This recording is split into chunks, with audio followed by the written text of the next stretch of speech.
Shalom, saudara-saudari yang terkasih di dalam Tuhan.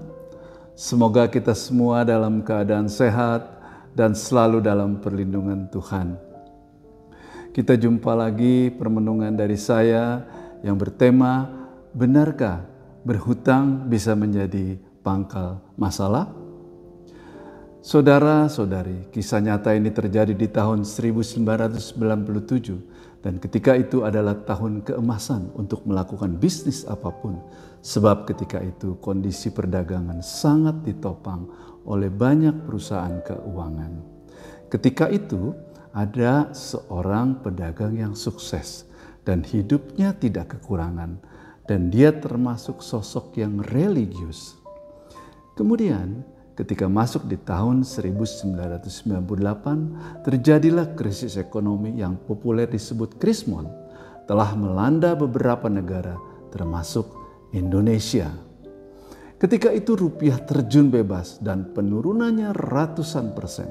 Belum lagi membengkaknya hutang luar negeri swasta, juga terjadi krisis kepercayaan di semua sektor usaha. Paket bantuan konsorsium dari luar negeri ternyata tidak dapat membantu mengatasi dengan cepat kejatuhan ekonomi yang cukup dalam. Saudara-saudari, kejadian krisis ekonomi telah berdampak pada semua usaha dan masyarakat pada umumnya. Tak luput pengusaha yang sukses di atas juga terkena imbasnya. Dan sesuai perjanjian dengan bank ketika itu, dia pun harus dengan segera melunasi kewajibannya. Namun kewajiban ini tidak bisa dipenuhi dalam waktu singkat. Karena pinjaman usaha yang umumnya digunakan untuk pengembangan usahanya, malah sebagian besar digunakan untuk hal-hal yang konsumtif. Singkat cerita, dia mengalami masalah keuangan yang cukup serius dan resikonya usaha yang dia bangun terancam gagal. Meskipun beberapa tahun kemudian dia bisa melaluinya. Saudara-saudari, kisah di atas adalah sebuah contoh di mana ketika kita berada di puncak kesuksesan, terkadang kita lupa bahwa semua yang kita miliki patut untuk kita pertanggungjawabkan di kemudian hari. Apalagi semua ini atas kontribusi dari sahabat dan orang di sekitar kita dan terutama dari keluarga terdekat kita tentunya.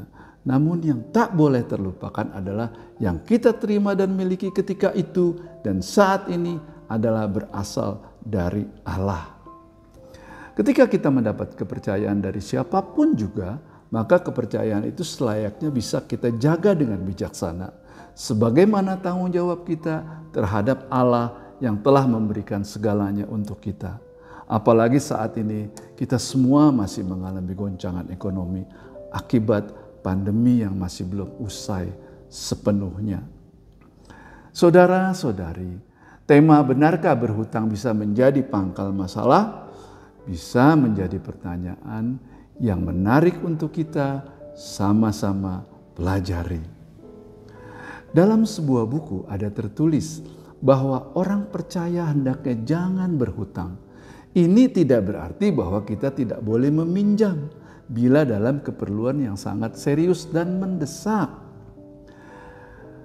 Akan tetapi yang tidak dianjurkan adalah berhutang untuk hal-hal yang tidak perlu dan menunjukkan sikap ketidakacuhan dalam membayar kembali hutang tersebut, maka inilah yang menjadi pangkal masalah di kemudian hari.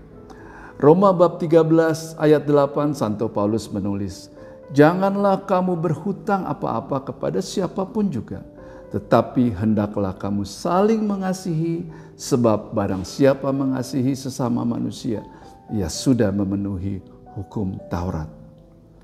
Saudara-saudari yang terkasih, satu-satunya hutang yang tidak dapat dibayar habis adalah kasih terhadap sesama manusia. Karena dengan kita saling mengasihi termasuk pada diri kita sendiri, maka kita sudah menjalankan apa yang Tuhan ajarkan kepada kita semua. Oleh karena itu, kita patut bertanggung jawab atas segala yang Tuhan anugerahi dalam rupa apapun kepada kita. Entah itu materi, kesehatan, serta keluarga dan banyak lagi yang tak terhitung jumlahnya.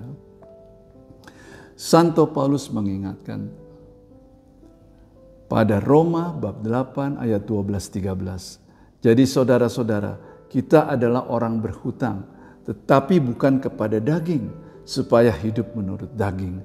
Sebab jika kamu hidup menurut daging, kamu akan mati.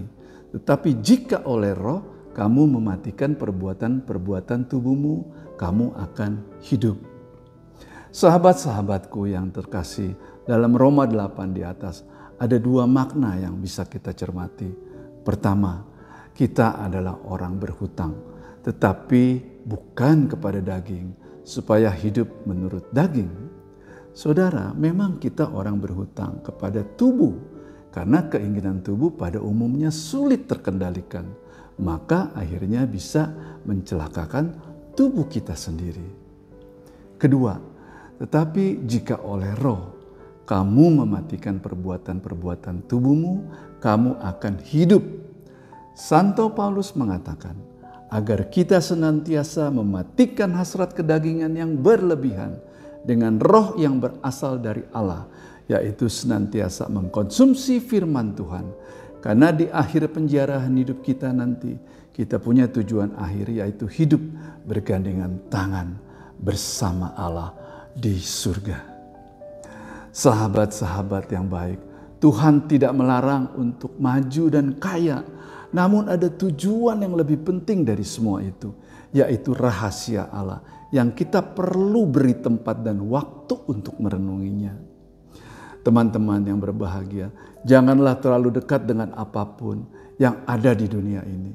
Karena kalau sudah terlalu melekat, akan sulit melepaskannya.